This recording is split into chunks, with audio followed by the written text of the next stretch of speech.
Welcome to Second Take, the show that focuses on the issues behind the news. Mining giant Anglo-American is in the thick of a great Alaskan mining debate on whether or not the Pebble mine in the Bristol Bay region should go ahead. Mining Weekly editor Martin Creamer tells us more. Welcome, Martin. Thanks, Shannon. Martin, can you tell us the background to the story and where it currently stands? Yeah, Bristol Bay is seen as sacred by the natives there. It's a great salmon run. It produces a seafood industry worth about $2 billion a year, and it sustains a lot of activity there. So they don't want to see it interfered with. But the miners also want to build a copper mine, and it's got a lot of copper, gold and molybdenum. And involved, of course, is South Africa's Anglo-American, along with the Northern Dynasty of Canada. They're presenting quite a strong argument. They've got 500 scientists up there studying ways of doing this that will ensure coexistence for the Eskimo people who are active there, and for Alaska itself. You know, Alaska has got this problem of declining crude oil. You know, that has been really a big factor for the country. And it's also trying to build up its tourism industry. And, you know, I witnessed that firsthand, you know, all those fantastic salmon and the bears and the wolves and the whales and, you know, the glaciers. They are very, very attractive. So you don't want to interfere with that. But the miners say, look, we can have a win-win situation here, and why hurt the country? Let's get this copper out. The copper price is flying at the moment, as is the gold price and the molybdenum price.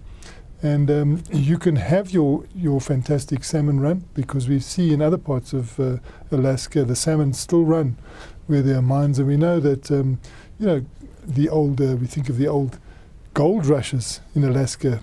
Alaska has got a huge mining tradition, but it's also got a fantastic salmon tradition, and you don't want to interfere with those. So there's a great debate going on at the moment, and it's sort of a debate that's a microcosm of what's happening in the world. Everywhere you've got situations where people say, you know, yes, we need the metals and minerals. Of course, they're in our cell phones and they're on our cars and all over the place, but don't do it in our backyard. And we have the same situation in Alaska, but very vociferously so, because of their dependence on the salmon runs in Bristol Bay, and the fear that the sulfur content within the ore, once it gets into tailings dams, and those are the dams where you store your waste, there could be a situation where there's an earthquake. And we know there are a lot of earthquakes in Alaska. I mean, I think I had left there 10 minutes when there was an earthquake, so I just missed one. They're regular.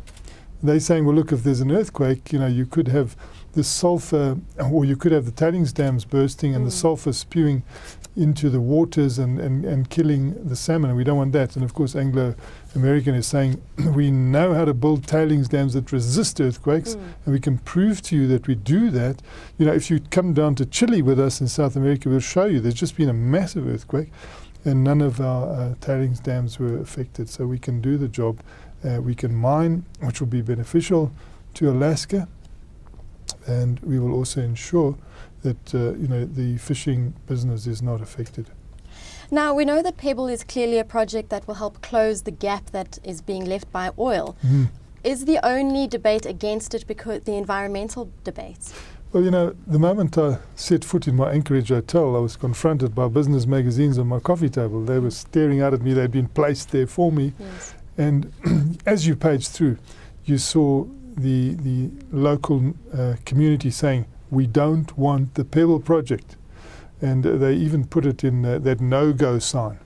We saw Robert Redford, one of the film stars that we know, saying, what are these miners wanting to do there? You know, get the hell out. This is a marvelous headwater. There's nothing like it on the planet. Leave it alone.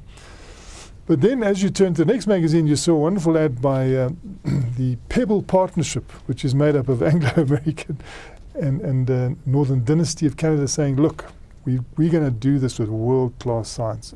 We're going to bring the best science in, and let's go ahead with this valuable copper here to turn to accounts. So you've got that background, and you also see the bankers, also in this magazine, the banks saying, look, guys, you know, do you remember when we didn't have oil in Alaska, how bad it was? Now, you know, we need some sort of resources resurgence here.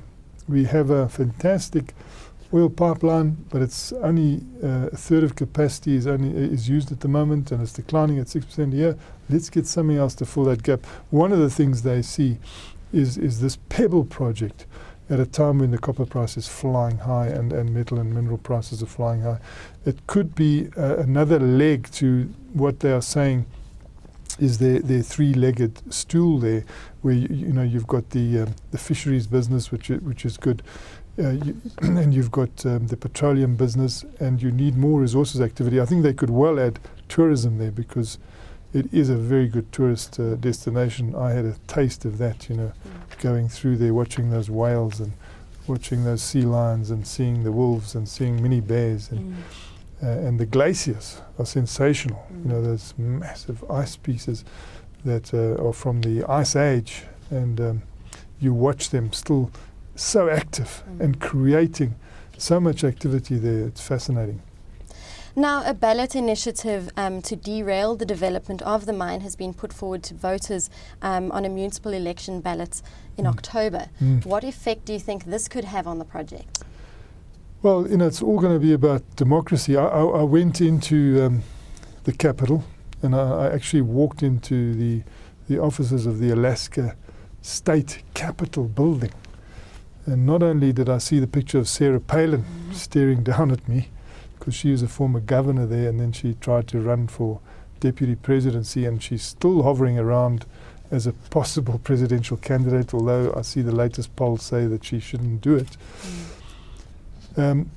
But you see on the walls of this particular state capital, we just looked on one of the graphics that had been pasted up on the wall, was a warning about this falling oil situation. And we just walked through there on a Saturday morning. It was quite interesting. You can just walk into this building. You don't see anyone, and you can go and they say, please don't sit in their chairs. But you can see the executive desk. So it is quite interesting, the openness. But of course, you can't get to Juneau by road. This is the capital city. You can't get there by road. You've either got to fly there or come by ship. Well, we arrived by ship. And another interesting thing is about 1 in every 6 Alaskans seem to have their own aeroplane, a float plane or a ski plane.